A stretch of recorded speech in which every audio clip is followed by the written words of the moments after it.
there, Jake.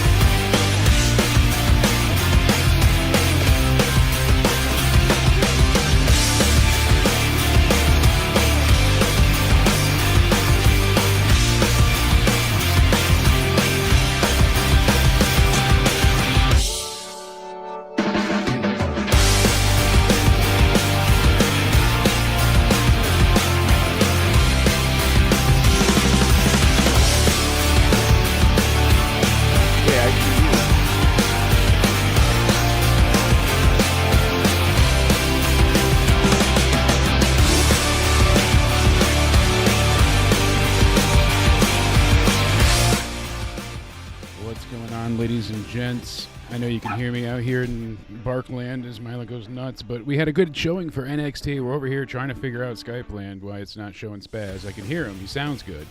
Don't you worry.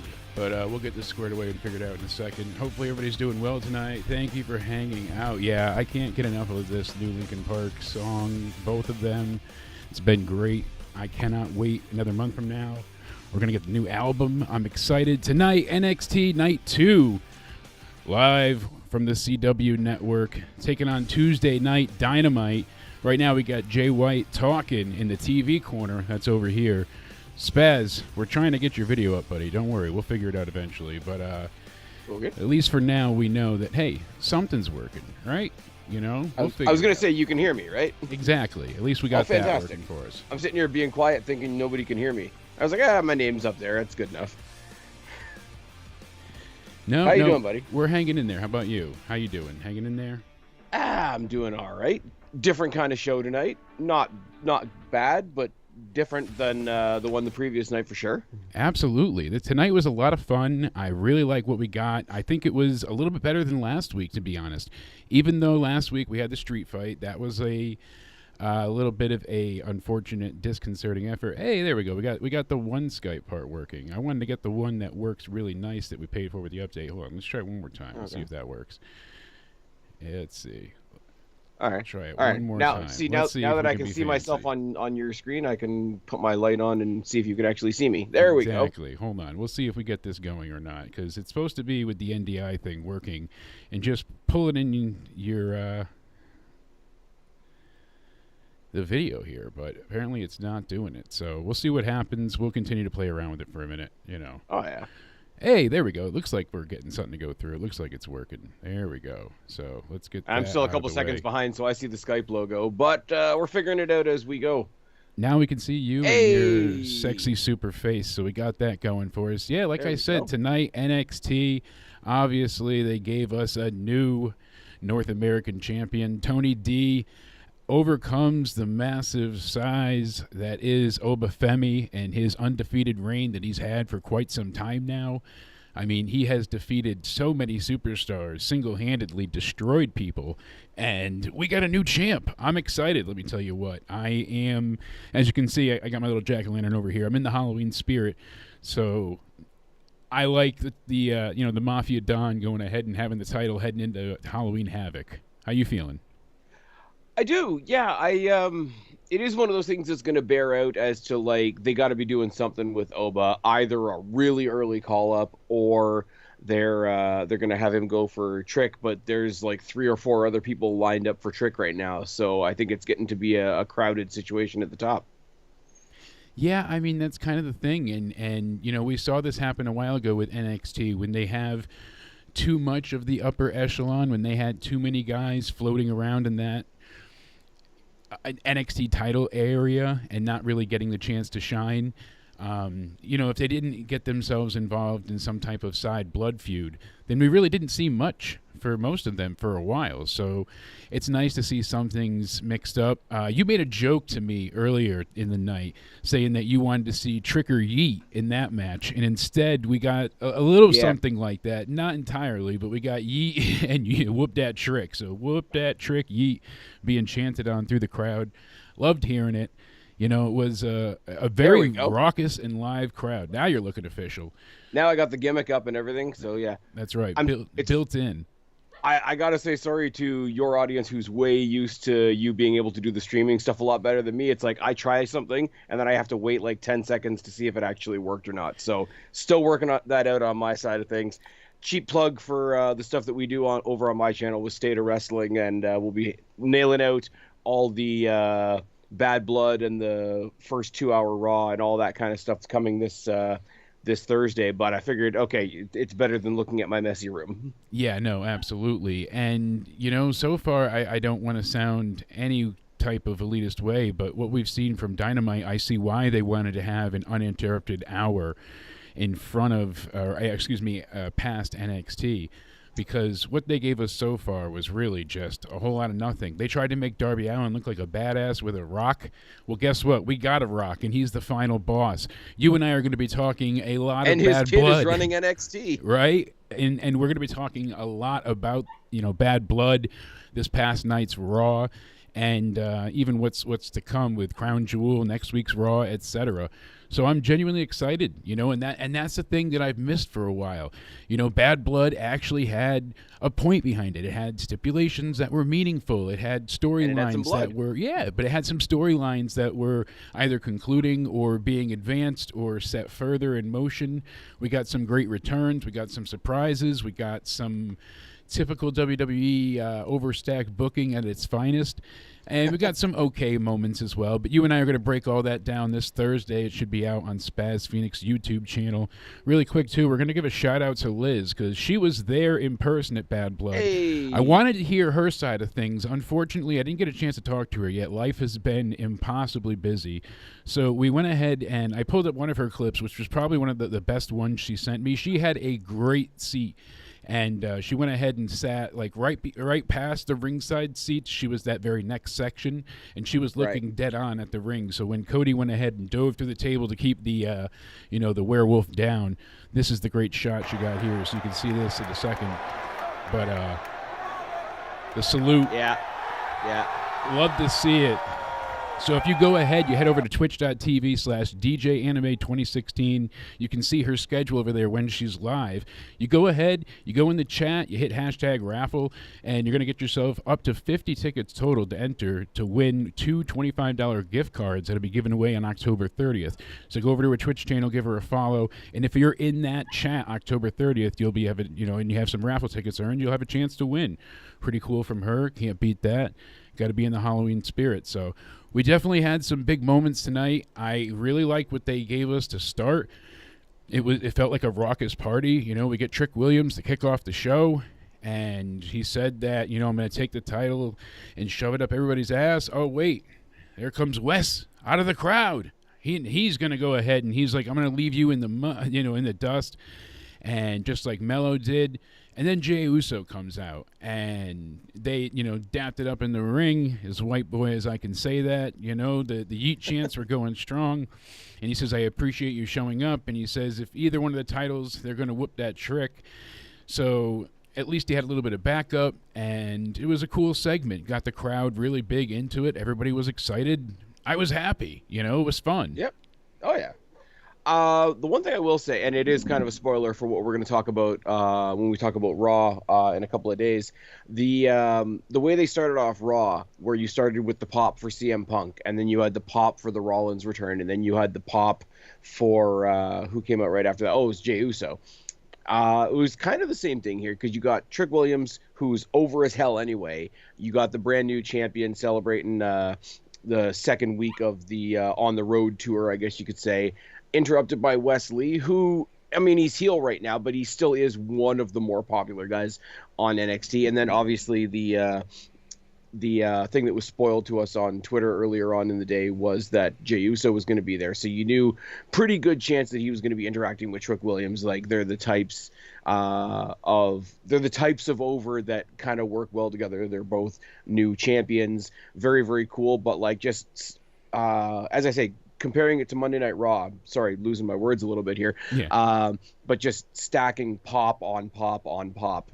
Yeah, is something WWE's getting really good at, especially recently. They did a good job of that, and I am quite happy with how things have turned out, and with them progressing the story, and I guess I have to do it in every scene, with them progressing the story and going ahead and, advancing things the way they have, I've enjoyed what we've seen. Things make sense. I'm not here to dogpile on AEW, but especially with them going head-to-head tonight.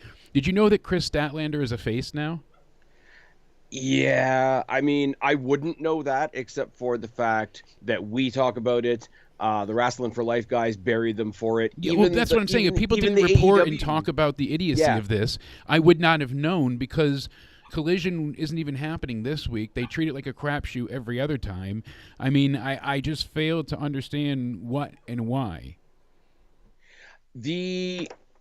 I only know this again, like I say, listen to way too much What Culture. Even the What Culture guys over there, the ones that are particularly biased towards AEW, excuse me while I fidget in front of the camera because I'm not used to being on camera, even they were saying, like, this one doesn't make sense. And then it came out, like, there was, like, a half story that came out. It's like, well, she's face now, and for what's happening next that we can't talk about yet, Malcolm Bivens just doesn't work anymore. So but then you have Willow Nightingale looking like a heel going into attacking Mariah May tonight. Like, it's just, did they flip both of them and we were supposed to realize this in that match? Like, what is going on here? I don't understand what the malfunction is to the heel and face dynamic, but like I said, I was going to say I haven't seen a single second of AEW, so anything that's happening on AEW, you're literally going to have to fill me in from scratch. Well, we'll go through some of it in a bit. Right now, we have somebody in the ring taking on your favorite Sasha Banks. So just what you want to hear: Mercedes Moné against somebody else. Is that? You can suck and fuck. I don't know who the hell she's facing. Nothing epitomizes 2024 wrestling like the girl who says she just hasn't been given enough yet, making all kinds of money, hardly ever wrestling, and carrying 2 belts. Well, they had Hologram take on Commander, so there's no Collision this week, so Tony's got to get his hologram fix in somewhere. But the reason they did I heard that was being received well. It was, but the reason they did it was only because it's ethnic month from the 15th to the 15th or whatever. So they had to make sure they put these 2 guys in there for that social grandstanding justice reason. It just, they never care any other time. Now they're going to put these 2 and we care about Latin Heritage Month. This is awesome. Like, okay, to be fair, and like I say, I like to pile on AEW as much as anybody. If they're doing it for some woke ass reason, then fine, but at the same time it would be like, okay, Black History Month comes around and you give me Wesley versus Trey Miguel. Do I care why we're getting it at that point? No, because I want to see Wesley and Trey Miguel. But they're not pushing them and only giving you that because that's the only reason this match happened, or else we wouldn't have seen Commander on AEW Dynamite whatsoever. They already had Hologram coming out there. They weren't going to have him as well. It was, and they got a This Is Awesome chant. I'm happy for them, but it's not what they're going for. Well, that's the thing. And like I say, once again, I got to say shout out to the Wrestling for Life guys, KJ and Nick, because they were trying to do a live watch and react to both shows. So they're doing way more work than me. And they were saying it was getting received well. And you know what? Sorry, it's Emi Sakura, because Juan just said it's a Japanese Freddie Mercury. That girl, Emi Sakura. So Emi suck and fuck me, not you can suck and fuck me. Oh dear God. But no, my point being is, you gotta give credit where it's due, or else criticism will lose their value. That's something I've fallen back on quite a bit. So if the match was being received well and it was a lot of fun, and I can switch gears into, okay, this is the flippy ballerina match. Okay, give me a good flippy ballerina match. If it's because it's whatever the day of the week it is, month, then yeah, it's a bit cringe. But at the same time, it's harder for me to cringe at a good match. Like, do I like AEW? Do I think Ricochet's kind of becoming a twat right now? Yeah. But did I like him and Will Ospreay's match until the end? Also, yes. So as much as I want to pile on AEW, and they do deserve it, you have to give the credit where it's due, in my opinion, or else, as I say, the criticisms fall to the wayside. Yeah, no, absolutely. And that's kind of the thing that's happening right now. And I haven't seen it, so I'm going by what other people have told me so far. So I could be wrong. No, you're not wrong, and that's the thing, absolutely. And, editing on the fly here, but I'm looking at the reactions on Twitter. I'm seeing what people are saying, and it's just... Yep. It's not living up to the hype. As we're tonight, Tony D. NXT, they started off making it feel like a party. Kalani Jordan comes right out. Jade makes a great entrance. Bianca comes out twirling her hair afterwards. I will say, the new toxic fatal femme fatale.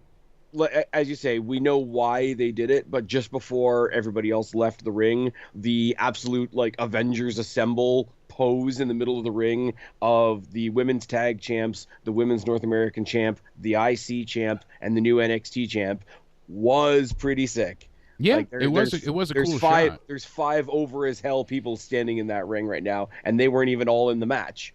No, certainly not, and they made it look good. So I like the "We Want Jade" chants. Even when she got in, it was cool to see her, go ahead with the X Factor there, and I was like, oh, that's cool too. Kalani is always doing something that looks good, so I like when she pulls that out. Good old X-Pac heat. But I will say, as somebody who is on record as being like 9 times out of 10 get Bianca Belair off my screen, she didn't bug me tonight.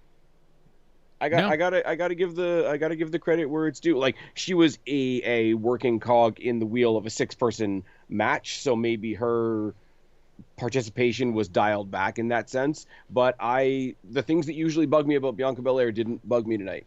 And the other side, like, while this is the superstar team and they're the team that won, you got to give a shout out to the other side too. Like, the Fatal Influence really sort of stepped their game up, and as I said last week when we talked about the debut, Fallon Henley is the star of that group. Yeah, the Fatal Toxic Femme Fatale group, they went ahead and they really know. They kicked a lot of ass tonight, and Nyx looked great even in defeat, so that was cool. Yeah.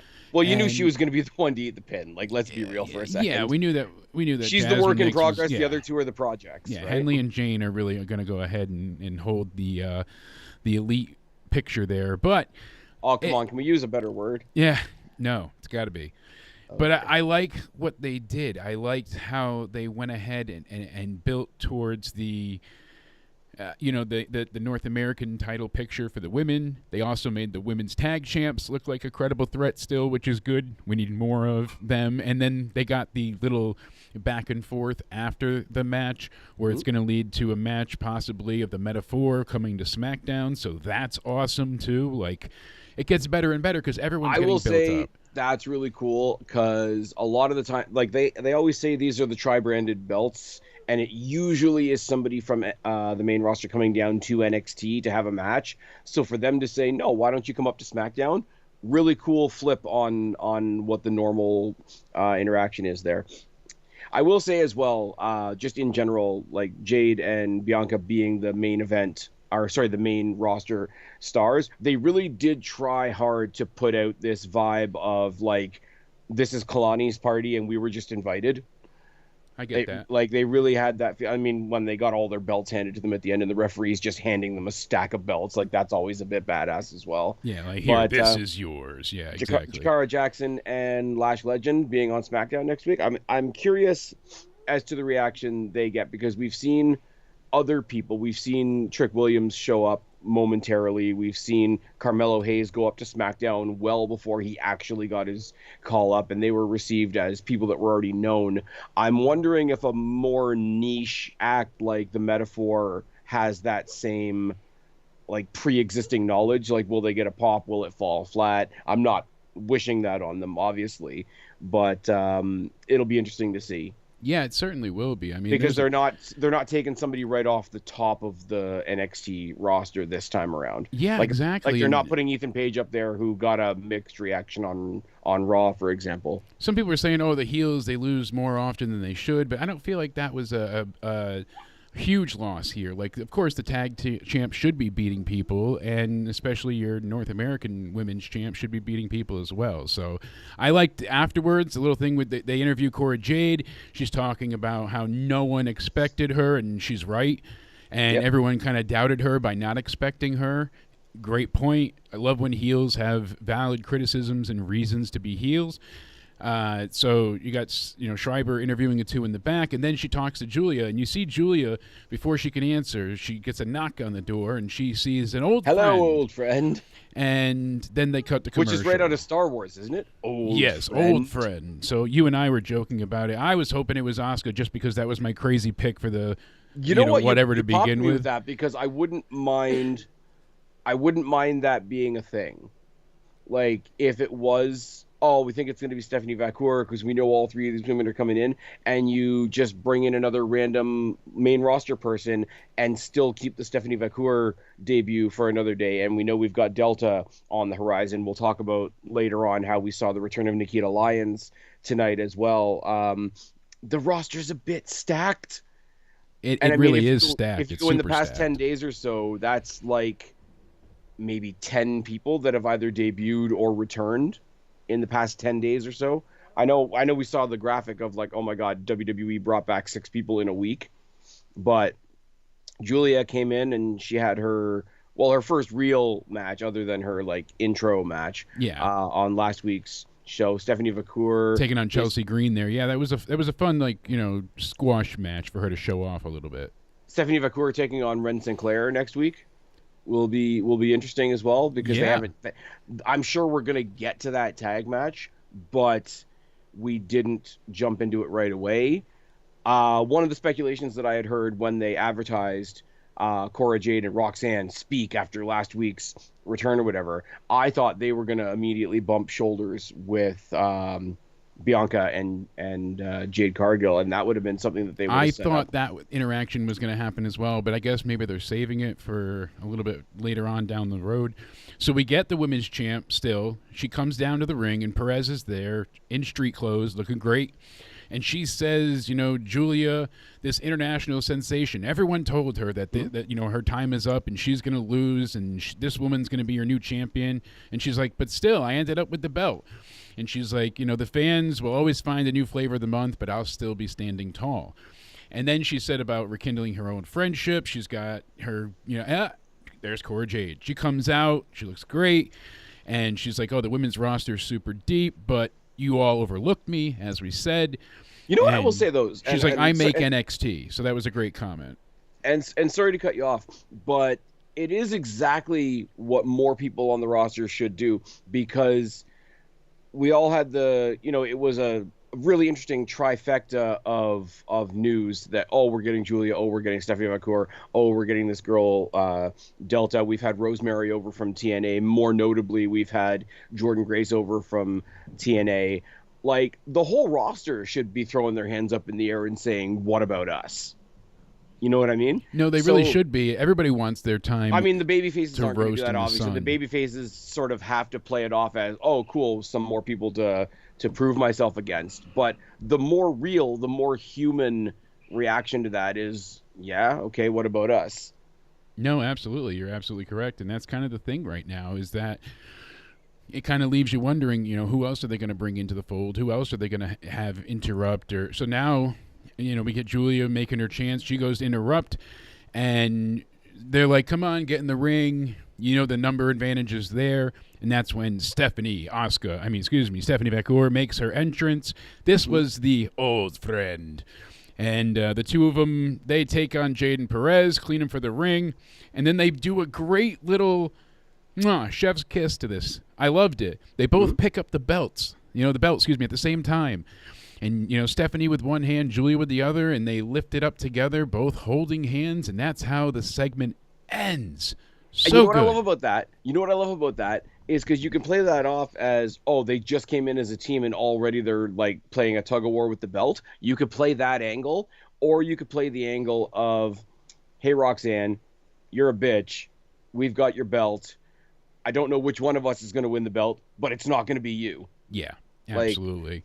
And I will say, and what I found kind of interesting, and I don't know whether this is a thread they're going to pull or not, with Cora Jade coming back and talking to Roxanne Perez, did it sound to you like they were friendly and they, enemy of my enemy is my friend, let's go fuck everything up?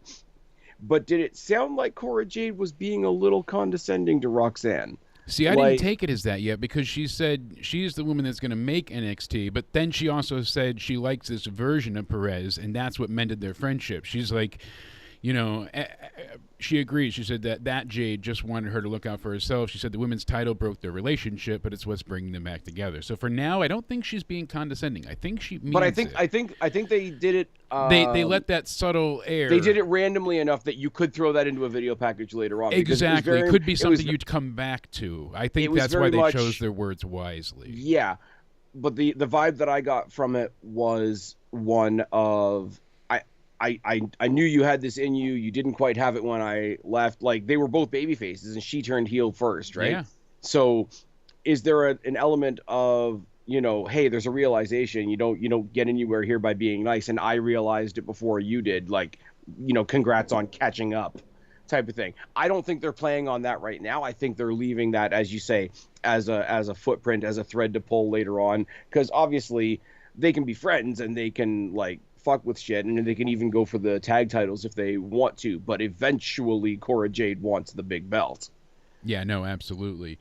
And Juan said that he's thinking the tag match happens at Halloween Havoc. You and I said the same, like he said, with some stipulation. I agree. I really feel like there's going to be some stipulation involved, but at Halloween Havoc, we're definitely going to get to see them. So you agree, right? Tag team match, women 2-on-2. That's what they're building to. Happening. Yeah, the tag team match is happening for sure. But if you saw at the end of the night, I know we're kind of jumping all over the place a little bit. The return of the Halloween Havoc Spin the Wheel, Make the Deal is happening next week. One of my favorite things that they brought back during the pandemic, because it just brought out these crazy stipulations. Just somebody go protect Johnny Gargano, because he hates wheels. He does hate wheels, and he got screwed by that, even though he won the NXT title there. He beat Priest, right? I think so. Yeah. Yeah, he hit him with a tombstone and the scream face. That was Austin Theory. Yep. I forgot about that. Crazy though, that I even remember that. Those things that stick out of your mind. It's kind of weird though, right? Because there's other people, and I know I'm the one on the outside here, as I don't follow New Japan or Mexico or any of these places where these two ladies have come from. Like they're brand new to me, so I kind of want to get an image of what they're like just as wrestlers before I throw them in a stip. Yeah. So I hope we get several. Not squash matches, because NXT really doesn't do squash matches per se, but give me enough matches that I get a picture of what they're like as wrestlers before I see what they're like climbing a ladder or grabbing a kendo stick or whatever the case may be. Does that make sense? Yeah, no, absolutely. And then we even got a little thing in the back with Obafemi, and Vic Joseph makes a little plug there. We also see Lexus King in the back with Dempsey. They got the No Quarter Catch crew there, and he's like, Lexus is going on about how he got screwed. He wants to face Oro Mensah, but a match that he can't cheat in. So Dempsey's like, I've got something. It's like a gentleman's duel. So we'll see what comes of that. I thought they were hinting towards Heritage Cup match, like a non-title Heritage Cup match. That's initially what I thought that they were going for initially. Yeah, but I think it's not a promo, it's a backstage segment, but I think the conversation, like each other's sentences kind of fell down.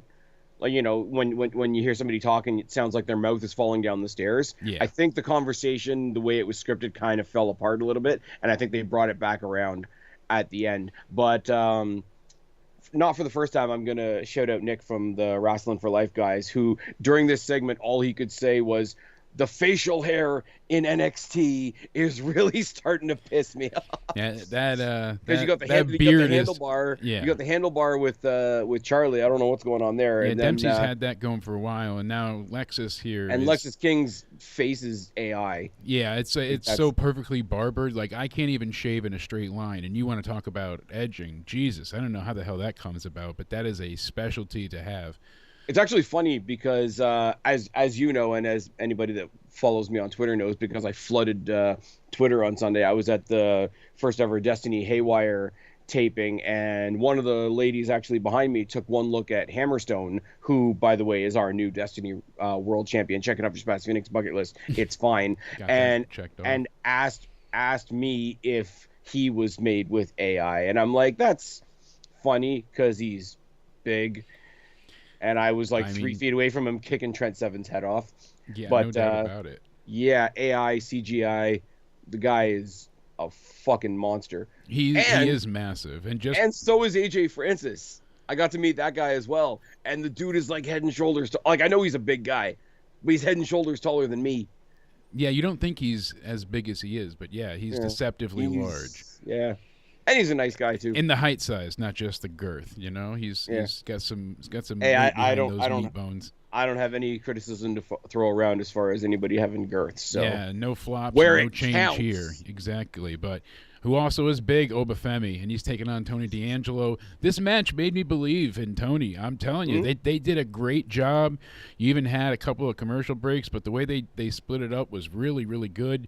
A lot of good moments for Tony to rally and then just get beat down. He rallies, Wasn't starts to rushed. get no. They took their Wasn't rushed at time. all. They let it build nicely, as it wasn't like this insane flurry of offense from Tony, but it was enough where he was consistently attacking Oba, and then every time you thought he was going to get a real like final blow in, that's when Oba Yeah. turned around and hit him, a clothesline or a lariat or clubbing blows on the apron, like just over and over.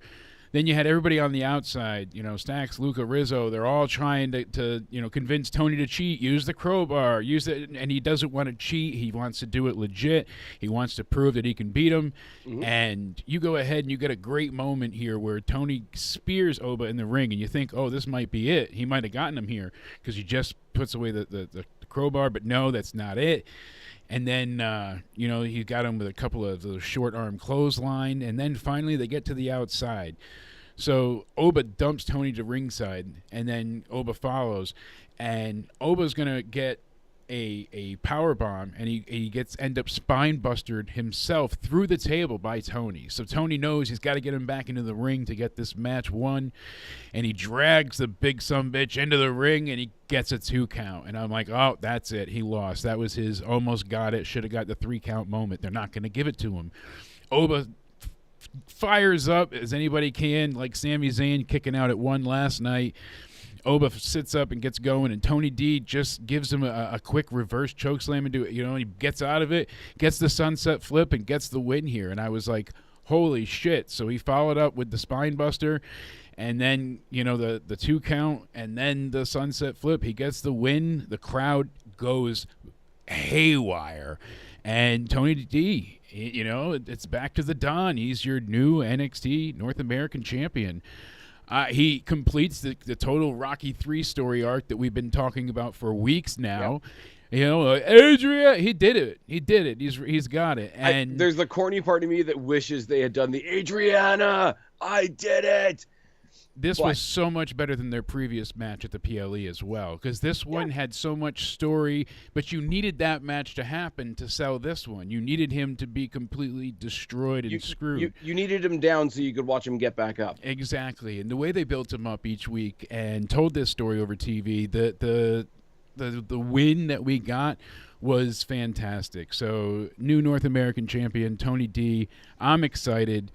I'm curious with everybody in the chat, what was your favorite moment from tonight? Tag champs, go ahead and come out. They're facing A-Town Down. And we get a little bit of the footage from last week's encounter between Lola Vice and Jada Parker backstage with them brawling. Nikita Lyons shows up. Can I cut in for a second? Yeah, please. Because the Tony thing, like, obviously the Tony D character is the kind of gimmick that I like, and the kind of gimmick that can kind of uniquely exist in this version of NXT, right? But so it would be cool, like, oh, that's a guy I like, and he won the match. He conquered the monster. But the layers to this I thought were so cool, and the way they had to break him, like, as much as he was in character, they had to break him out of character and show this guy can wrestle. Yeah. They had to remind you what you and I talk about quite a bit is, like, okay, he's going up against Obafemi, but Tony D's not a small guy himself either. Like, he can chuck people around. And because the way you integrate the gimmick that's not for everybody with the wrestling that is, I think, going underappreciated sometimes is, yeah, he's down, he gets back up, he's down, he gets back up. But the final bit of adrenaline that he got was because he saw somebody go after his family. And I'm not even saying that in the corny way. If you're doing the mob boss thing, especially if you're doing the mob boss with morals thing, it absolutely makes sense that him seeing all of his family out on their asses would be the thing that would draw him to victory. So it was this whole thing beginning to end and you have to include the last match in this, because without the last match, this match doesn't feel like it does. Yeah. It's this specifically, and I didn't necessarily think it would be this match this week.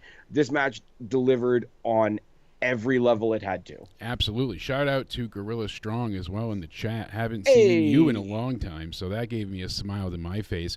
And now we have the international champion, Will Ospreay, in the ring. Don Callis comes out, and then Kyle Fletcher eventually comes out, and you have Don Callis trying to convince Fletcher to use the screwdriver and, cut open Ospreay for leaving, and he won't do it. And finally, Kushida comes out and takes out both men. Ospreay's being beat down, and that's when... Kushida? Yep. Not Kushida, sorry.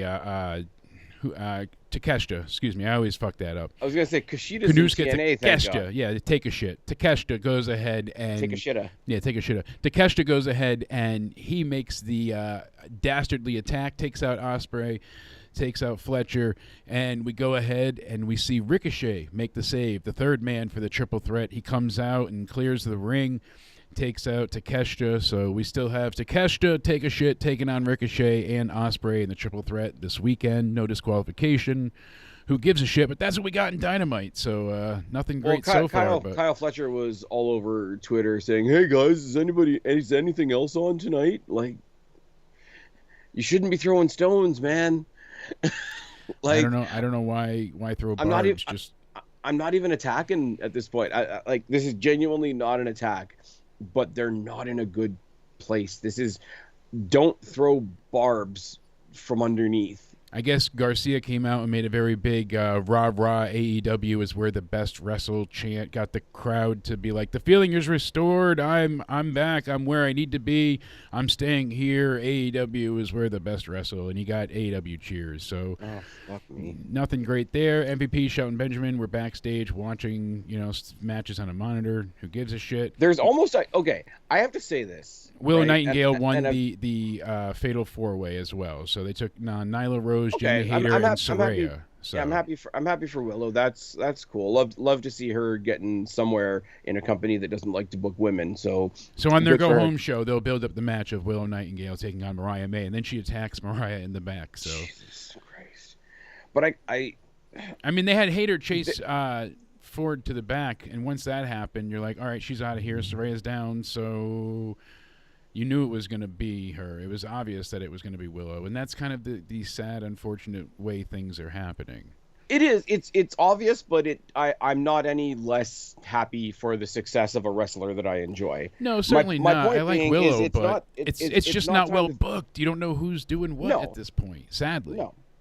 No, absolutely not. But it's not... Like, there's, again, I'm going to come back to it again, like layers to the game and whatever, right? Now, I could say in a good way and in a bad way that the attendances for both of the shows tonight were almost neck and neck. I think they're within 100 seats of each other, right? Now, that's fine. Okay, they've been around 5 years. WWE's been around forever, blah, blah, blah, right? But it's still NXT, not... Except for, exactly my point.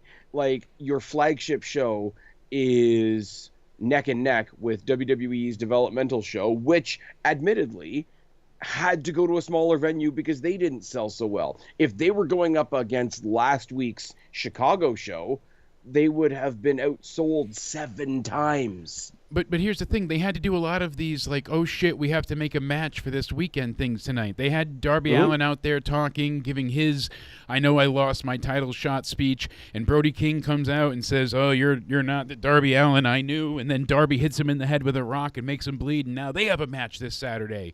And Jericho and Briscoe, that got thrown together quick. And Mariah May, like I said, it's Willow Nightingale. But it's all... And Shibata's taking on Jack Perry. That's why I was thinking of Shibata before. And too much, Kushida, too many names. But still, the Young Bucks are taking on Private Party. Well, but Kushida's I thought they got TNA, their which hand is destroyed and beaten up. Like, wasn't Private Party demolished the week before? And then the triple threat. Isn't tonight mostly number 1 contenders matches? Mostly, and then Danielson against Moxley. So it's I forget who said this. It was somebody on another channel that I was watching. I think yesterday during Raw, probably the Wrestling for Life guys. Because if I'm not watching Jake and I'm not watching What Culture, I'm watching those guys. But somebody came along in the super chats and said, "I'm going to do my best Jeff Goldblum in Jurassic Park impression," and it's like, eventually you're going to have title matches on your Title Tuesday. Yeah. And I'm like, that's a shit joke, but also it's kind of apt. Here's the thing, like, with the title matches, it was a good match. Nathan Frazier and Axiom, they go ahead, they defend their tag titles against A-Town Down Under. Yep. And we basically see, Frazier hit Theory with the Phoenix Splash. He gets the win at the end. This is after Axiom hits Waller with a Spanish Fly to take him out. It was a great match. Got the crowd hyped yet again. Here's the thing. It felt like it was supposed to be the Rascals here. Did it not? Like that? Maybe, yeah. Because it was such a weird turn and change, and because it was like, all right, this is what happened in the story. We lost the tag titles. We got them back really quick. And then, it was like, Trey Miguel got injured, attacked. So he's injured. But, yeah. And then Wentz and West had that great set of matches. If Trey Miguel got injured before the turn happened, the turn of Wes Lee, I think they would have put off the heel turn, and you would have had MSK in this position, but they had already done the turn, so I don't think they could backtrack, because that would have been like really Bush League. So they did what they could. Also, having a tag team down from the main roster on your second on the road show doesn't hurt either. I got what I wanted out of this. We talked about it a couple weeks ago when we previewed both of these shows. I mean, obviously Frazier and Axiom are low key one of the most entertaining teams in WWE, period. Yeah, absolutely. I said I wanted a match tonight that reminds me why I like Grayson Waller so much, and specifically why he was good in NXT, and I got that tonight. And that doesn't leave Theory out in the cold. Theory's kind of the straight man, kind of the base out of these other more athletic high flyer guys, but that is also a vital role. But it means that more of the focus is on Waller, which again is kind of what I wanted going into the match. He's the Jeff to Theory's Matt, if you will. They're a good team. They bounce off each other great, but a little bit more of the shine goes to Jeff Hardy out of the Hardy Boys. A little bit more of the shine goes to Grayson Waller out of A-Town Down Under. And yeah, it would have been cool.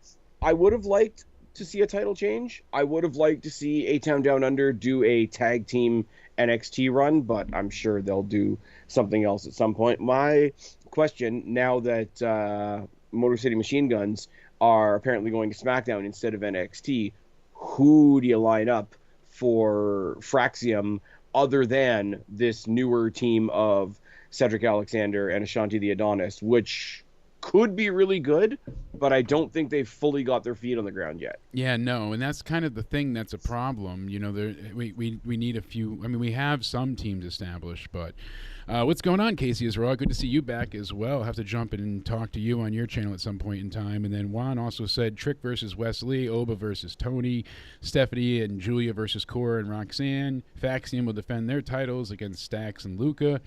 There you go. There's a lot of things we can get. You said Ridge versus Thea, but it could be Andre Chase or Duke's return. Yeah, I mean, there's a lot they can do. Here's my quick question for you, rapid fire. What up? Right now, we have the main event going on Dynamite. It's Bryan Danielson and Wheeler Yuta taking on the KK Combat Club. Oh. I am sure that Wheeler Yuta is going to turn. What do you think? Does he turn on Bryan here, or is he really true to I hate that they attacked you and I'm no longer with them? What do you think? Is he the mole, or is he actually is he truly Bryan's ally? See, and it's weird because I was thinking about this. I was listening to the What Culture pod today, and they were kind of having the same conversation, and I felt like screaming into my headphones, which wouldn't have done anything because that's not how talking works. But the cooler story, I don't care about Wheeler Yuta, really. I don't care about him teaming up with Danielson because Danielson's not in a tag team. He's got the world title until he doesn't. And until this weekend, I'm thinking Moxley's taking it from him, honestly. Okay, fair. I think they want that off him, and they're going to use that whole Moxley's being controlled by anyone storyline. Could be Shane, who McMahon, knows? Yeah. Slightly, really quick, I know we're talking, about AEW, but when we were mentioning Bad Blood, which we'll be reviewing more of tomorrow on the State of Wrestling on the Spaz Phoenix channel, make sure to check that off my bucket list. Thursday. But we went ahead, and Liz was there. She got some great footage. There's Cody on the top, taking out Jacob Fatu through the table. If you go ahead, you check out Liz at twitch.tv/DJAnime2016. You can go ahead and enter yourself to win a $25 gift card. It'll be given away on October 30th. You must be in the chat to win. If you go ahead and put in exclamation point raffle, so you can go ahead and get yourself up to 50 raffle tickets. So have fun, behave, be in the chat, and if you're in the chat, you get a chance to win. So go ahead and check her out on Twitch. But yeah, I mean, NXT tonight, But before we do anything else, everybody in the chat right now, first of all, hello. Second of all, throw Jake a like and subscribe. He's helped out my channel more than enough. I can at least tell you guys to click the button down there. Absolutely, I appreciate it. Listen to Anyways, this. but We got our own sponsor going on here. Thanks, bud. What you were saying about Wheeler Yuta, though, I don't like you said, you don't care, and that's the problem. I don't care, but here's they want you to care dearly because this is their main event. Here's the only interesting thing about all this. Here's the only interesting outcome, I would say. Sorry, is you got Mox on one side of the ring, Danielson on the other side of the ring, and they're fighting over who gets custody of Wheeler, type of thing. I didn't mean to make that a joke, but I did. I think the more impactful thing would be for him to look at Danielson, look at Mox, and say, fuck both of you, and actually do something for himself. No, absolutely. Sorry, pills are good. But yeah, all they're missing is a shark cage and putting Wheeler Yuta in the middle, like fighting over him, like Dom's, custody battle. Where the hell is Vicky? No, but seriously, I mean, I do think that's the only interesting thing they can do, right? Yeah, I mean, I think that Yuta's going to be the mole, and he's going to turn on Brian. Brian's going to go to tag him with a hot tag, and he'll jump down and turn his back, and they'll beat the crap out of him. They got into his head or something. When they convinced him. So who was it? Jericho's group before they were the Learning Tree.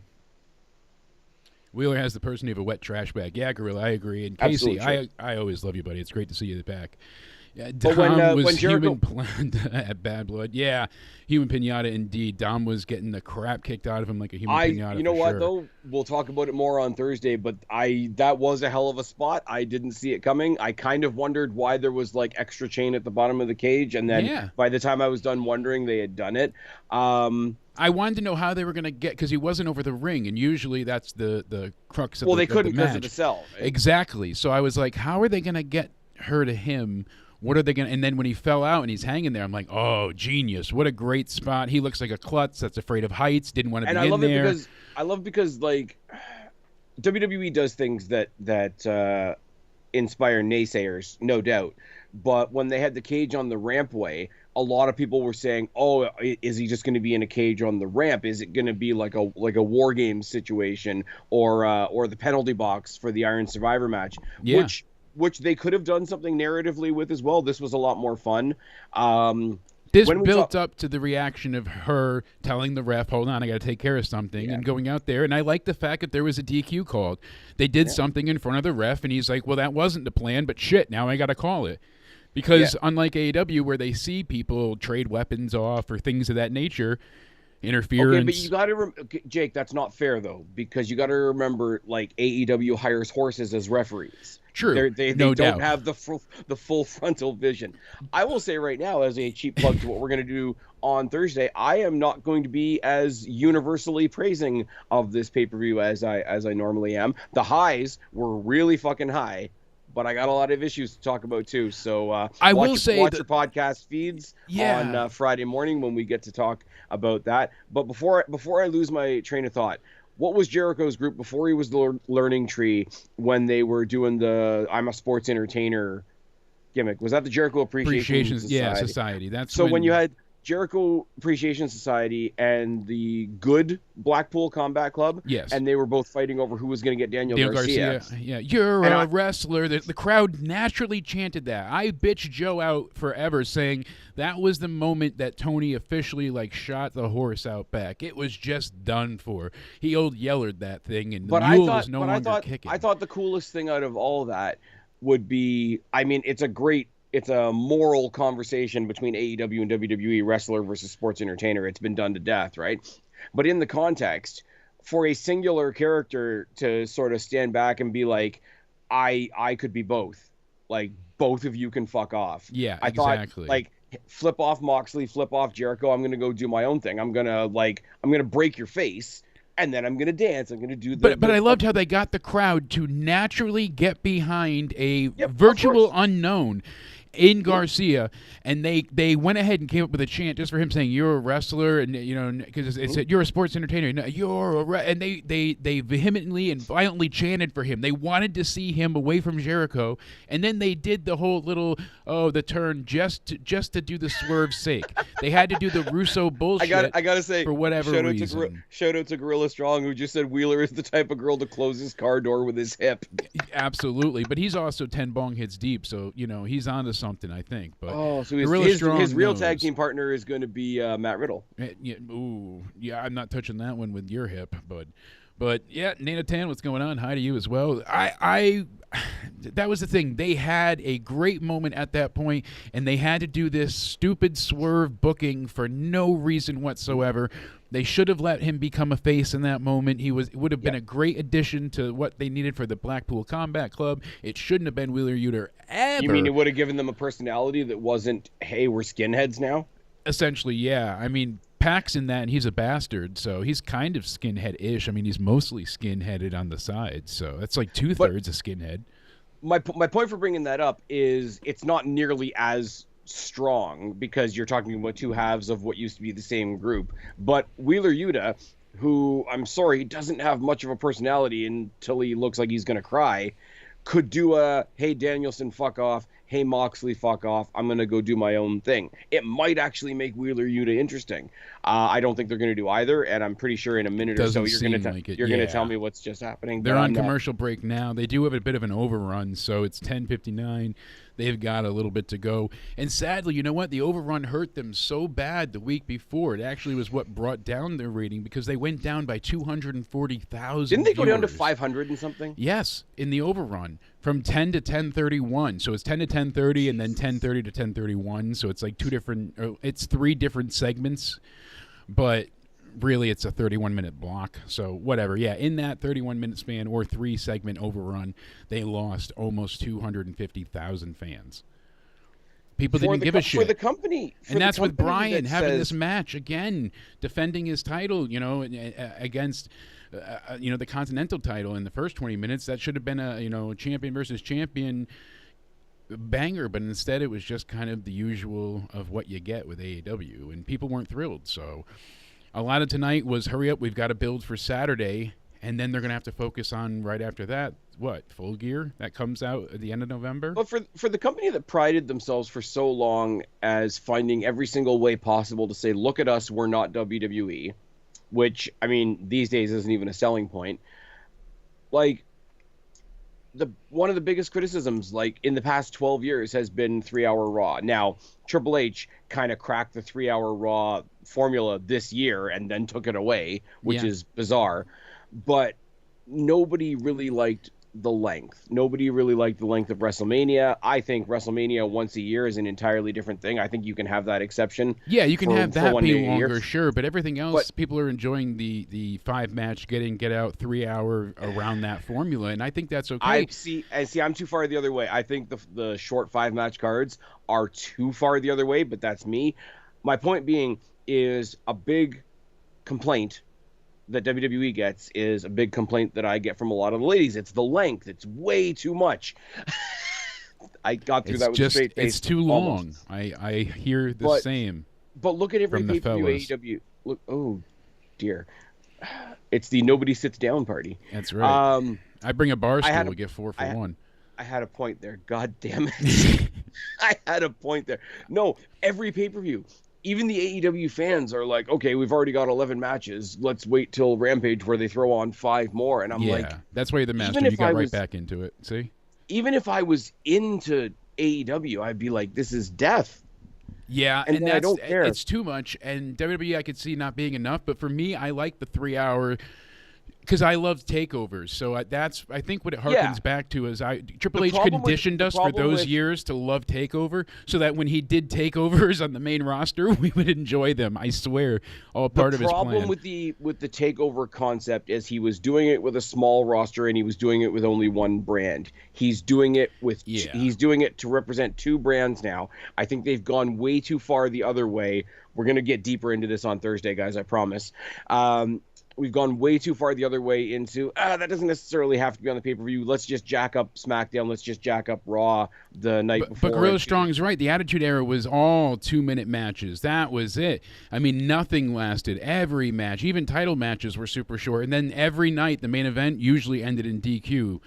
When it was a title match. But here's Attitude the thing, Era, we never got 15-minute match. Everything was fast-paced, and that's why this Raw, people are complaining it was too fast-paced, because it was still a 3-hour show, because they have a third more of the roster than SmackDown does. But was it, though? Because the Intercontinental Championship wasn't short. The World title match wasn't short. The women's 10-person tag that everybody pretended didn't have story attached to it was a bit shorter, but... I'd have to go back and look, because I know things were shorter, and you felt it in some spaces. I mean, the main event I think could have had a little bit more time. It wasn't bad for where they had it, though, honestly. So I give them that. But my point is this: with Triple H's take, and he wants to do shorter pay-per-views and all that. I wouldn't necessarily say make it a hell of a lot longer. I would say, rather than 5, do 6 or 7. And if you wanted to offer me a trade-off that like each one of those matches might be 2 or 3 minutes shorter, I would take that, because I wanted to check the time to be exact, Spaz. Here's the thing. I wanted to check to be exact. So Jey Uso defeated Xavier Woods in 6 minutes and 30 seconds, or 35 seconds, depending on who you're looking at. So that's the thing. It was very short, and I felt like a lot of these matches had their time cut because they said the intro went a bit longer than expected with Punk and Seth, and everything that happened there. So, hey, I guess that could be the case, but you had Jay cut off Seth, and then they got right into the match. The match was less than 7 minutes, where usually we were getting non-title matches going into the 15 to 20-minute realm.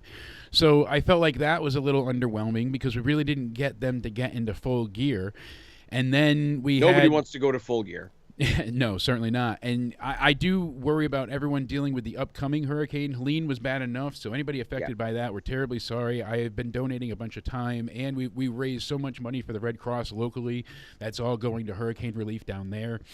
Excuse me, I've been working every weekend, volunteering with my daughter a lot most times at the Trail of Terror. Shout out to Danny. Yeah, we're doing the Trail of Terror in Wallingford, so that's been a ton of fun. I've been scaring the piss, literally, out of people. We had one girl this weekend. She's like, "You're not going to like me. I pissed on you." I'm like, "That's all right. We get used to it." We scare people in the Texas Chainsaw section so badly that they cry on the ground. One lady we broke. Like, she couldn't scream anymore. She just was like just done. It was fantastic. But we've been, all proceeds there, since it's volunteer basis, we don't get paid, goes directly to the Red Cross, and then that all gets donated. So they raised like $2 million already. It's been a really great season, so awesome to do that. That's really awesome, man.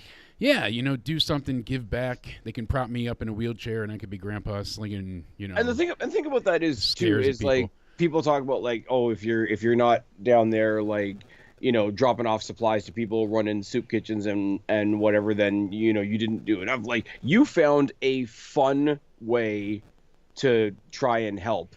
Absolutely. And when you find fun ways to help, you're more likely to do it again and all that kind of thing. I was involved in scouting way back in the day. We had some fundraisers that were fun, some fundraisers that were not so fun, and we're Absolutely. like, oh, that's coming both. around again, yeah. But anyways, if I can go back to my totally meandering point for a second. If you look at, because the women's match was 7 minutes, Gunther and Sami Zayn, which was the fourth and only other match we got, was 16 minutes. So that seems to be more akin to things. The only one I feel truly felt long enough was, besides the main event, felt about right. It could have went a little bit longer, but I felt like the Sheamus match was a shit ton of fun, and the Donnybrook, really lived up to its namesake. Seeing Sheamus get on top of those barrels and deliver the white noise through the tables was incredible. So, did you see the promo that he did afterwards backstage? I think it was like on a WWE exclusive or whatever. Yes, I saw it on their YouTube, I believe. And he seemed really like low and solemn and like, yeah, I won the match, but I don't really feel like a winner. I've lost a friend, but I got to show him respect. And it was very like solemn and serious, whereas with the Donnybrook match, like, yes, it's a feud and they're beating the shit out of you, but it is a fun gimmick.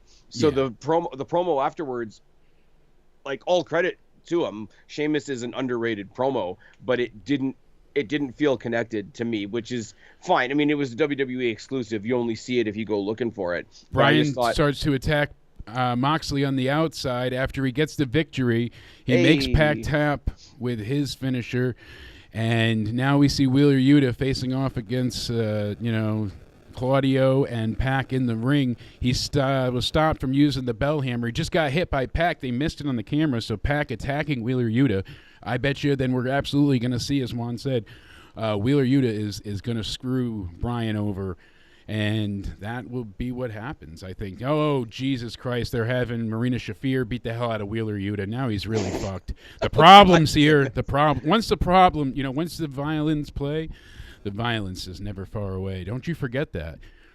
If this really comes to be Shane and he's the leader of the Ku Klux Combat Club, like, why? What are we doing? Why did he force Moxley to take over the title? Like, I got you hired in WWE, so you owe me? Like, what's the story here that they could – what's the relationship? Like, oh, all the years in WWE, we were best friends. Moxley getting completely annihilated, thrown into a garage door, but Wheeler Yuta feeling the effect of the 3-on-1 attack. Claudio telling him, wait, hold on. They bring out the hammer. Now he wants Marina and Pac to bring Wheeler Yuta up to his knees, and they're going to brutalize him with the ring bell hammer, just like they did in many other matches. They use this in their trios matches. Oh, they smack Wheeler Yuta right into his gallbladder. That might have been surgically removed, and it could have hit his spleen. I don't know, but at least in the solar plexus area. Here we go, another body shot with the hammer. Next one's going straight up Wheeler Yuta's colon. I swear Claudio is a sick bastard. But he didn't turn. I'm shocked. He's just getting the shit kicked out of him. So I don't want Moxley winning, but it really feels like, yeah, Wheeler Yuta definitely moans when he wipes. I agree, Gorilla. Like you beat me to it. I was going to say how he didn't Gorilla turn. Strong, he popped me with that. He always pops me. He pops me like a bad condom. I'm telling you. Oh, I didn't put the pinprick in it. Sorry, Mom.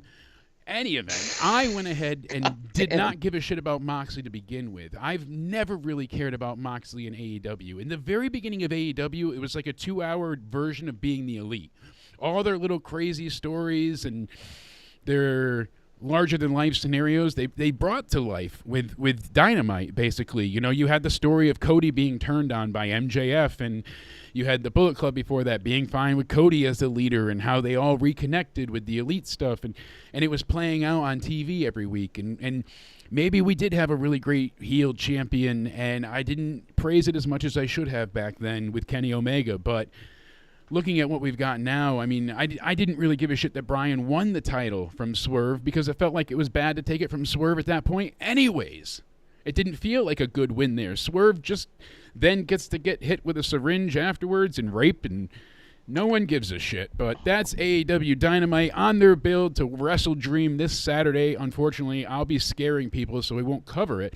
But we'll talk about it on the next State of Wrestling, I'm sure, briefly. No. Going back to NXT tonight. I vote no. You vote no. I don't blame you. God damn it, I'm going to finish making my point. I'm sorry. I had to cut in with the live review of Dynamite. No, it's fine. And then Gorilla Strong popped me, and I almost forgot my point. My point being, AEW, for the longest time, were the ones that wanted to say, like, we're not WWE. They see WWE getting criticized for the length, and I'm not going to make that joke again. But look at every single one of their pay-per-views. Look at the overrun what we got last week, even though it drove them into the toilet. Look at every chance they had to do like a Dynamite with a Rampage attached, or a Collision with a Rampage attached, or a Rampage with a Battle of the Belts attached, or a Collision with a Battle of the Belts attached. Like, if you say you've learned so much from the mistakes of WWE, why are you doing them on a more regular basis than WWE ever did them? Yeah, it's really bizarre, and there are booking things being done that are just really lacking and not making sense, and that's kind of been the issue here, is just that you don't know where people stand or where they fall, as where with NXT, you have a very good explanation of everybody. Heel, face, whoever they are, when they come out, you know that's not a good guy. You know Ethan Page interrupting Sexy Red is a heel. You hear Booker T going, hell no. He was pissed because he liked that Sexy Red concert. He wanted her to start, going ahead and they had Ethan Page come out, and he goes ahead and just cuts down NXT not being the champion. And he says that West thinks he deserves a shot, but I'm not leaving the ring till I get my rematch clause. And that's when Javon came out and beat the shit out of him, kicked him out of the ring. And I do have to say one more shout out to the guys over at Wrestling for Life. This one's going to KJ, who, like as I say, they were doing a double stream, and he says, and this is the only time I'm going to voluntarily turn my head towards AEW, because right now Sexy Red is in the ring and she's making noises with her face. yeah, it's certainly she I don't really care, but she I did the don't... concert thing. It was quick too. It was less than 40 seconds that she performed, so I don't have a problem with it. It's and not it my style of music. It was used for heat. It's and they terrible were in the music, same but place it's the for 2 point days. of it. Yeah, people like her for her crazy antics and her big ass and wild persona.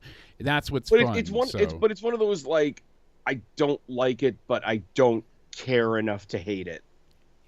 Like Bad Bunny, I'm not listening to his music, but I've watched that match in Puerto Rico at least a half dozen times again Well, what this was year. it? Who was the? Because his entrance alone with them singing was crazy. Like that Backlash main event was nuts, and he can wrestle. exactly. But even her, being here for this part, it fits for what they were trying to do. Thankfully, we didn't hear her sing. I miss Poppy, like I said. Even Lizzie Hale, your favorite or one of. Where the hell are they? Get Lincoln Park into it. I just there's so much that I want. Yeah, get Emily Armstrong in there. I'm sure that won't stir up any controversy with the idiots out there. None at all. Then we had the really great main event this week. As much as I like Trick winning the title back from All Ego Ethan Page, Randy Orton Javon was something special here. I mean they started out fast, and then you saw Randy, he's like, I got you, and he starts suplexing Evans over and over and, multiple times on the table. Everybody's going nuts. And that's when they did announce that we're going to get Mensa and Lexus in that gentleman's duel next week, so God knows whatever the hell that's going to be. But you saw Javon go ahead and hit this high crossbody, and he hit Orton. Orton looked like he was having a lot of fun in this match. Yeah. Like Orton, like a lot of the crossover you can see, and a lot, especially the ones that have come over a bunch now, you can see it's like, okay, this is what I'm doing this week. Okay, let's try to have fun with it. Like Orton had that genuine, like, all right, this is something cool for me. This is something different for me. A lot of people joking around that this is his way of apologizing for how he treated Kofi Kingston like 100 years ago, that people still like to harp about. But I only hate that at the end they missed the crazy RKO I think they were going for, which it didn't take away from the match for me. It's just like, oh, damn, there was that clip moment you were going for, because they had this really great sequence. So Orton finally gets, after being hit with the crossbody, he's about to get RKO'd. He gets out of it and hits Javon with a big power slam like he usually does. Gets the draping DDT, does the pound on the mat, slithering around like a slithery snake. He's ready to go. What happens? Javon Evans kicks the shit out of him, super kicks the fucking gum out of Orton's mouth that's his tooth, sorry, went way in the back row. And he hits him with this incredible springboard RKO. 1, 2, kick out. 2.9, great near fall. I'm like, are they going to give Javon the win here? Javon got an RKO in on Randy Orton. Exactly. I thought that was a really nice touch. So then Javon goes ahead and starts to do, like, he sets up, goes for a really, like, crazy corkscrew, and this counter was supposed to be the RKO, but I guess they didn't really time it up right, and then Orton gets up, recovers, and hits him with the RKO, gets the pinfall. You got the respect from Orton, obviously. Picks Orton, him up, raises his hand. Raises his arm, like, really good. And then they see Wesley and back with Ethan Page, and they're talking to Ava. And she says that I've got you two versus Javon next week in a number 1 contenders match. So at least we have that to look forward to. And, so I'm excited. I really think they fuck it. I wish they didn't miss the corkscrew RKO. Yeah. Like I said, didn't hurt anything of the match. And I like the way they brought down Javon's speed by Orton wearing on him more and more. So it brought him down to Orton's methodical pace. And the more he slowed it down, though, it didn't take away from Javon's opportunities to utilize his agility to get out of dodge a few times. It was a very well-paced match, and I'm really happy with what we got. Yeah, I wish they got that. I'm not RKO even that bothered moment, by the fact that they missed it. Honestly, it's like the Kofi Kingston Rumble escape spots. Like, eventually, you're gonna miss one. Yeah, absolutely. I was hoping that they got this out of nowhere one to work, just because that's what they were really trying to go for, is landing The one of whole the match was crazy built ones. But around it, but the rest of, and I will say, like, Randy Orton proving that mathematically Javon Evans isn't big enough to break a table. yeah, and Because holy fuck, he threw him into the table like 6 times. I like the setup for the factory tonight. They were at the factory at the districts, however that works out. It's a I little was bit gonna say, smaller. how did you feel about the setup? I liked it a lot. I liked the smaller venue look, how they had the fans up on like the higher roster Up area on the up actual above, stage, like yeah. the risers, yeah, and then around the entrance, around the stage. Mm-hmm. So basically, they got right into the mix. Like the fans were right there with the the wrestlers the whole time. I like when they have that. We're surrounded by adoring fans when they come out, Yep. and then the layout of it all looked bigger than the Performance Center, bigger than what we usually see with NXT. A little less than last week, but it still looked like, oh shit, they're not home. They're out on the road, and this audience was incredible. They did not stop chanting for a second. This is awesome. Holy shit. A lot of things got bleeped on, obviously the CW, but I was very happy to see those chants. Once again, out. you guys are running into those problems. I'm not running into them up here. Yeah, you get the live thank feeds. Thank you, Sportsnet 360. Well, people that watch AEW on Triller have that same effect as well. And Really? Yeah, they don't have to worry about commercial breaks. So now when they're going to watch on Max, they're going to have commercial breaks. So I guess people are complaining about that.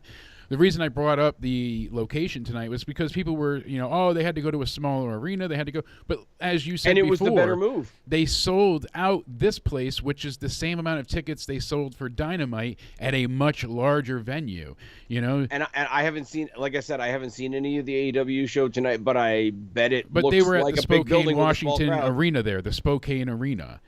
And it's like, I forget what they could have been set up for, but they'd only sold, what'd you say, like 2,000 some odd, or 4,000 some odd tickets? Not even, no. It was like, what, Like, 2,400? Like 1,700 something. Oh, it was even lower than that? Okay.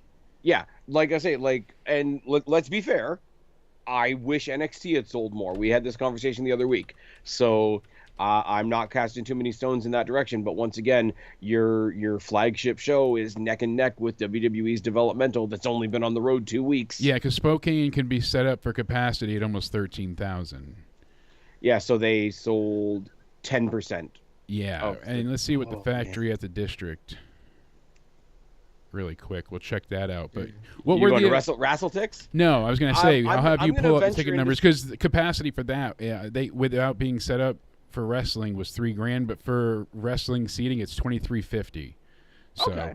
So they sold they sold 17 out of 23, which is that's what they still, say here. But that's I'd like to see them get more than that. I'm not gonna lie. It might be less, because it says that's for seated shows to 6-10-person seated diners. So I don't know if that's okay with WWE with the way they I sectioned it am out. It going might have been to about 2,000, but I'm going to risk some high praise here.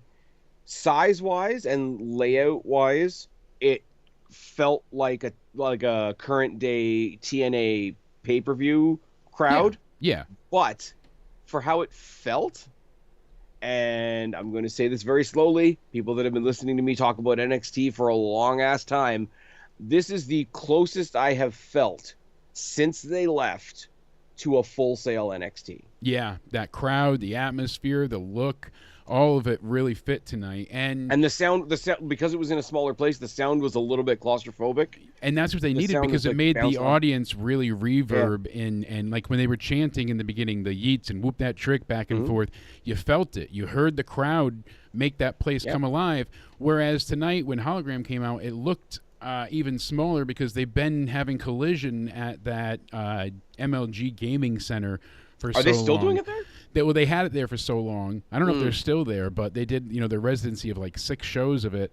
And seeing him tonight in a bigger arena with like all the empty seats and lacking fans, and especially with that luchador style, they were doing like a total spot fest for luchador matches, and it worked for the crowd that was there, but it also felt very empty. It sounded empty, and that's the unfortunate thing that I don't want to see happen. I don't want to see AEW turn into WCW. People are talking about, hey, what about the deal? And they got, but there's no Ring of Honor announcements, no Ring of Honor TV announcements, no TV deal, no nothing. They got this is the next Rampage is canceled. I didn't really want to go into this much, but this is going to be the next big thing that they hold their hat on. It's the next, like, okay, something bad is happening over here. TK jingles his keys over here. We got a TV deal. Okay, that means people that want to buy product or want to buy something to fill their airspace with, like your show. You know who doesn't like your show? The people that you're trying to show a show to.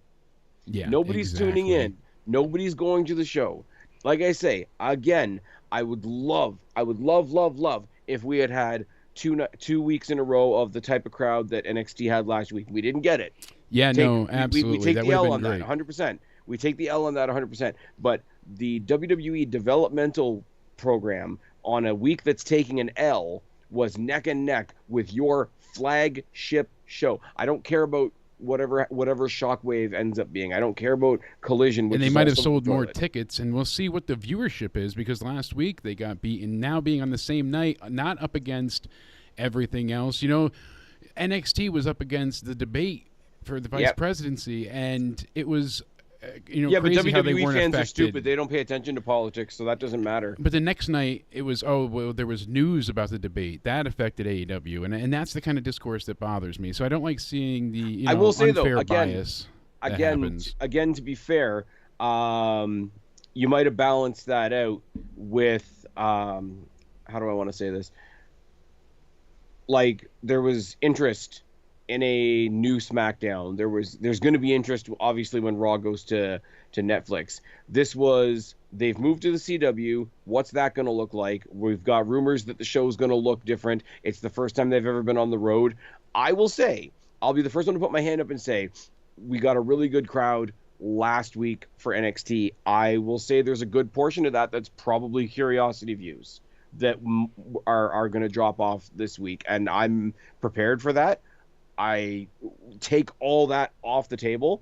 I still think NXT is going to smoke them, and I haven't even seen this show.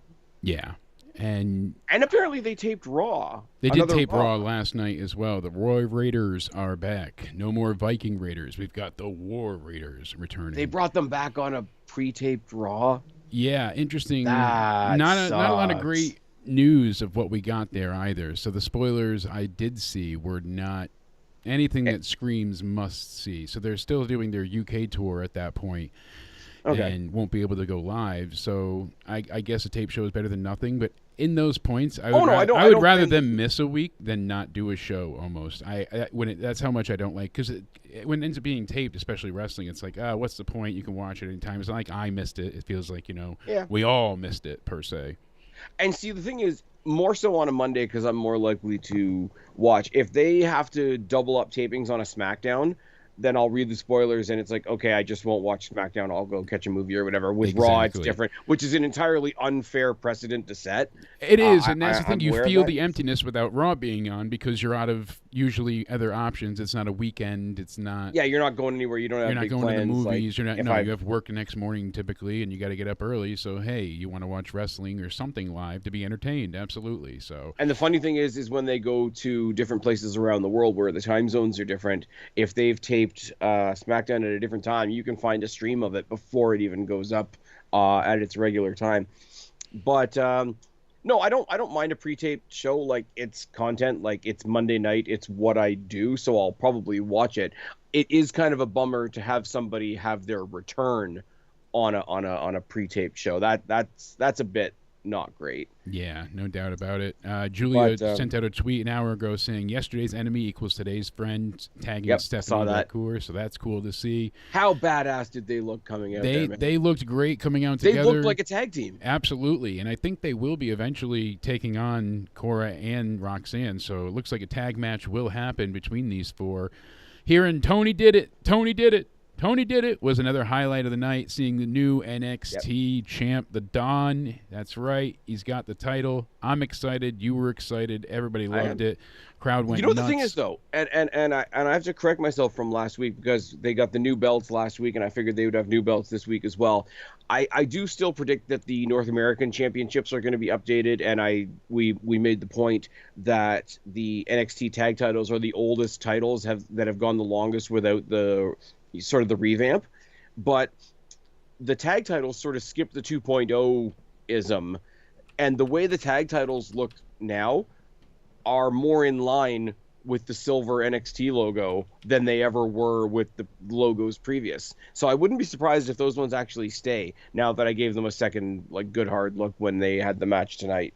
Yeah, The no doubt North about it. American Championship is gonna change. It I'm has been pretty sure. And they did go ahead and throw out another teaser for Delta as well. So they Was showed beating up random people on the road. There's a very during the there's a very apocalypse. yeah, it's a very I was gonna say it's a very Mad Max thing, but it's a very Furiosa thing, which is fine. I would love it if there was a swerve, and if the other two have come in and they're going to be facing Cora and Roxanne. Wouldn't it be funny after all the time they've spent trashing the new signees? If their big surprise whenever that tag match happens is, oh yeah, by the way, we got a hold of Delta before she came in. Now she's our heater, and she helps them smoke the two new girls. And like you suggested earlier, sort of as a joke, bring in somebody like an Asuka. So you've got some established talent and some new talent on both sides for say like a women's trios like showcase type of idea. Yeah, exactly. And you're putting the trailer up there now. I want to know who the other Delta the other just four chicks ass. I think it was just randoms that she was going to go ahead and destroy. So yeah. cool to see Oh that. no, they're meant to be like random bodies that are being destroyed. But I wonder if wonder who it actually was. Like if it's anybody. Like 5 years from now, it's like 4 random chicks from the PC that they dressed up as warriors to get smoked. Yeah, exactly. I got your point. Like who are they? Somebody goes into the Hall of Fame 10 years ago. It's like the first time you ever saw me, it was in that Delta Furiosa trailer. It's like, we saw CM Punk being a gangster on the side of CM Punk's car there at WrestleMania. Yeah, no doubt about it. And that's the thing, like building her up and giving people these kind of mythos again, like, oh, we're telling a story and this is what's going on. It's just, like I said, all around exciting to see. And Nikita Lyons.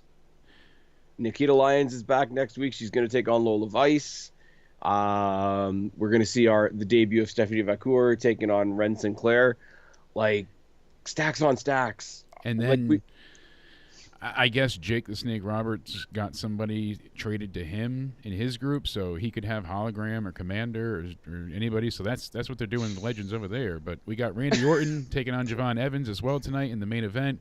Before that, we saw Fraxium, Nathan Frazier, and Axiom go ahead and successfully, can't get that one out, Jesus, successfully defended their titles as well against A-Town Down Under. I don't think really they'll be a team enjoyed much that longer. match. I did too. I know A-Town Down Under are goofy characters to a lot of people, but like I really enjoyed that match. I hope they dip down to NXT a bit more.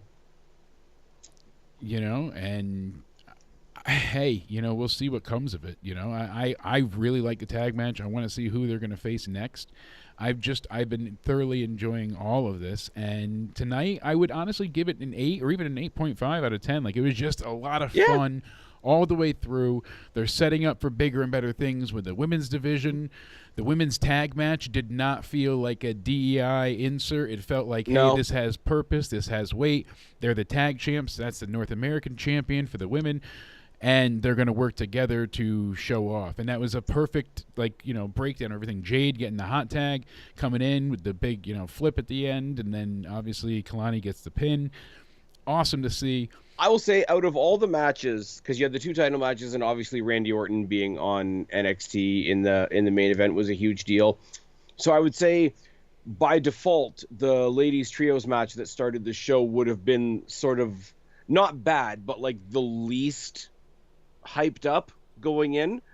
And as that match started, even for that match that had been hyped up the least, you still had people on their feet from the time that the entrance music's hit. Yeah, and the reason I'm just befallen is because, as Juan just said, he said Roosh, Black Taurus, and Drulistico are who Jake the Snake got, and he instead was trading Lance Archer to Don Callis. So maybe they'll take Lance Archer a bit more serious as, the muscle for Don Callis now that Ospreay and Fletcher are definitely away from him. But using Jake just feels, I don't know, very underwhelming because they did nothing with him for so long, and now he sounds like he gargles with battery acid daily. So And see, that's where I can't even make a joke. That's just where you look at somebody and hope they're okay. Like, I can't even, like, I'm a dickhead. I'll take a lot of jabs at AEW, but I'm not going to take a jab at somebody who looks like they're struggling to get where they're going. Exactly. The social media in general always gets me, and I can't help but laugh, like when things trend and what they trend for. Yeah. One was a nurse talking about a patient that she had and how, it turned into this whole crazy situation because she couldn't understand him. And it's like, wait, my fucking 10th grade teacher used to tell us that. So it's one of the oldest dirty jokes. And the guy's got the oxygen mask, and he keeps asking the nurse, are my testicles black? And she's taken aback, but she's the nurse. She's got to check. So she lifts up his gown. She picks up his balls, and she goes, no. And he rips off the mask, and he goes, are my test results black? And it's like, no, your test results aren't black. It's an old fucking joke. But it's like, hey, but she tells this story and goes ahead and trends because people think it's real. And I'm like, it's such an old joke. Like, you think this is a true story? And it breaks my brain. Those are the things that get over in social media. With that, I should just say, like, I don't know if you know this or not, but Canada got rid of pennies. Hey, like we have quarters, nickels, dimes, pennies, like you guys, except we got rid of pennies a while ago. But I found out just recently that the guy that suggested we get rid of pennies was actually a criminal. He said, get out of here, copper. As soon as you said it, I knew where you were going. Oh, God. Oh, you had to kill me with it. Well, I'm telling you, we're 2 dad jokes down. But Spaz. And see, here's the thing. I don't have any kids. So for me, telling dad jokes is a real faux pas. You guys can go ahead, like we said before. You can catch Liz. She got to go ahead and go to Bad Blood. Look at that shot. Cody heading into the guardrails, right down onto the announce table, taking out Jacob Fatu. But if you want a chance to win her giveaway, to jump into. Hey, I'll find one. This neck ain't going anywhere soon. $25 gift cards will be given away on October 30th. So go ahead, go to Twitch, check out her channel. Make sure you follow. Next time she's live, join the raffle, exclamation point raffle in the chat. You can get up to 50 tickets. And make sure you're there in the stream on October 30th when she's live. And you got a chance to win. Can't beat that. You can start your Christmas shopping early. So thank you to Liz for giving us all that footage. We definitely want to talk to her about her experience at Bad Blood. Spaz, what did you give tonight yourself?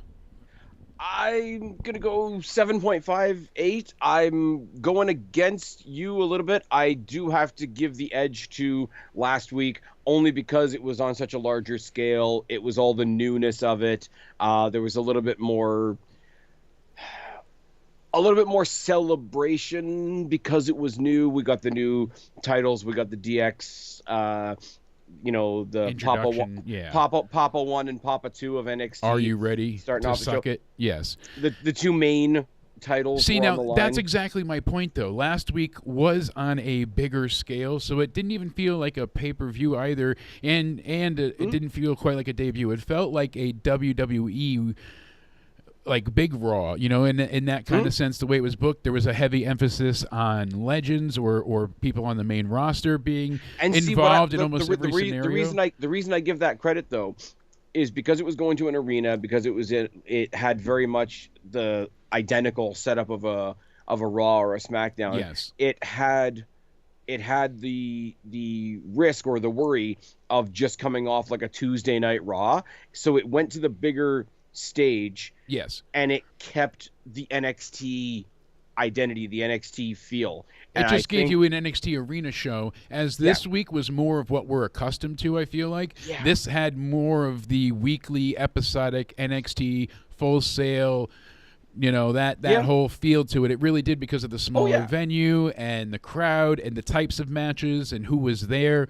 There wasn't this heavy emphasis on legends. There were different kind of wins this week. I'm just saying, I think that's why people were thinking this night is a little bit better, because last week we got major angles and title changes and phenomenal wrestling and a blood feud and all these great things. And I loved that night. I mean, I was like at an 8.5, even close to a 9 that night. It's just I would go 9 for last week. Yeah. 7.5 or 8 for this week. Going in about an 8 with you, 8.5 here. Really, it feels like, hey, God damn it, they were more themselves. So that's why I almost like this night better, Yeah, even though I'm rating it a little slight bit less. But this but felt more like that's NXT to me. that's my point though, is with last week, where this week felt like this is NXT, this is what NXT feels like. That's what made last week so much more of a victory for me, is NXT said we can be this big and still be NXT. Yeah, absolutely. That was like, I think we're talking about two sides of the same coin here. Essentially, But yeah. It just and didn't. also you can't replicate newness. No, it had that And last takeover week had the feel. newness. Exactly. It had that grand, big, gigantic, Yep. explosive kind of dynamic to it. As where this week felt like, hey, this will be more of what we see on a weekly basis, or more akin to what we'll get.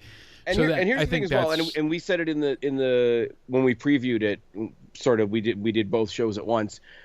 It's not always going to be on the road. No. So we still have one more layer of newness. It's like, how does this new NXT fit into the PC? Yeah, and apparently they have done up the tore it all Performance Center. down. They tore They everything it all down and did and it started from scratch. anew. So I'm very excited. I don't want to see spoilers. I want to look next week and be surprised.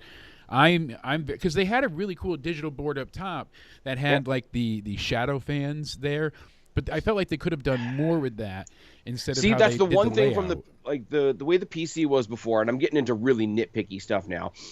But if you can picture how the NXT entrance was right before they went on the road, and it's sort of like two flat boards, and then the actual entranceway is kind of like out. It kind of looks like a tube. It kind of looks like the front of the Power Rangers hideout, if you remember the old Power Rangers building. I do. So you can picture like that cylinder thing. I never liked the cylinder thing in the middle, because all it did was warp all the graphics that was on it. Yeah. And what you said, the Tron behind the fans, it's the last lingering remnants of the COVID era, because they did digital fans because they didn't have real fans. Yeah, exactly. And it's the only, like, in the PC, like, it's a studio show. It's like the Impact Zone back in the day, right? When it was on, like, what was it, the Paramount studio lot or whatever. At that point, we know what it is. We know it's not an arena show. If this is the amount of fans you have in it, just show us those fans and let those fans be loud. Anything even remotely resembling fake fans in the back, which is what that billboard in the background looks like, makes me think of COVID. Even now that we're so far out of it. Yeah, and, absolutely. Like, get that in the fucking bin. When you have the straight on shot of the ring in the PC, and they've got the one big NXT logo there, you don't need that either. Just have the fans, or if you want to shoot straight onto the entrance like you did for a little while there, that's fine. You don't need a Tron on two sides of the ring. It's a little off-putting, and all it does is remind you that it's a studio. Yeah, exactly. So I hope they gut it. I hope they keep it super simple. I hope they make more room for real people and stop showing us fake people. That would be ideal with all of it, and like a super simple Tron, or like when they had the triple X's there for a little bit, when they had the X in the middle and everybody just walked out of the X. I'd take that, but that's just because I think it looks cool. Yeah, no doubt about it. And I mean, they really went ahead and they said they tore it all down. They've got it good to go. So I'm excited to see what happens. I mean, really. And we didn't get a what do you call it? We didn't get any teasers from them this time. Do you remember right before it went to 2.0, when it was the when it was the CWC, and it still had the fences up around where the fans were, and it was all like black and gold because it was the last days of the black and gold era. You had the NXT logo with the what do you call it, with like the wings and the skull in the middle, that stuff that I liked, which apparently I'm told by everybody I'm so wrong about. That we shouldn't have there. And then they ended it on that little, like, that sweeping little animated cartoon thing, and it was basically a blueprint of what the new Performance Center was gonna look like. Yeah, this is what we have. Like, this is the layout. This is the end times, because it was that weird poppy music and everything, and the new logo, and it was and it didn't really fit. It was kind of a weird look. So We both pretty much gave it an 8 tonight. We both enjoyed this week. Definitely a great deal. I'm excited to see everything we get next week and how that builds into Halloween Havoc. Spaz, it's been great doing this again with you. I look forward to doing more. We'll be together this Thursday for the State of Wrestling. That'll be out on your channel. We're going to talk about Bad Blood, talk about Raw, talk about possibly a little bit of the Raw taping, and then what's coming up on SmackDown, plus news, rumors, and everything else that we're going to break down for you folks. So make sure you go over to Spaz's YouTube channel. Check him out there. Or you can also go ahead and hit him up on Twitter at SpazPhoenix. It's great to say that in return. You know me or you wouldn't be here. I'm taking that from Spaz, right? Oh, no way. It's my show. I'm telling you all to stay sexy, you beautiful banana-loving bastards. Hit the like button, subscribe. I appreciate you all hanging out. Thank you for being awesome. This has been a lot of fun. I like having a purpose to watching NXT and everything all over again. So thank you guys for being great. I hope everyone has a great night. And stay safe with the hurricane. We'll see you all soon. Everybody take care.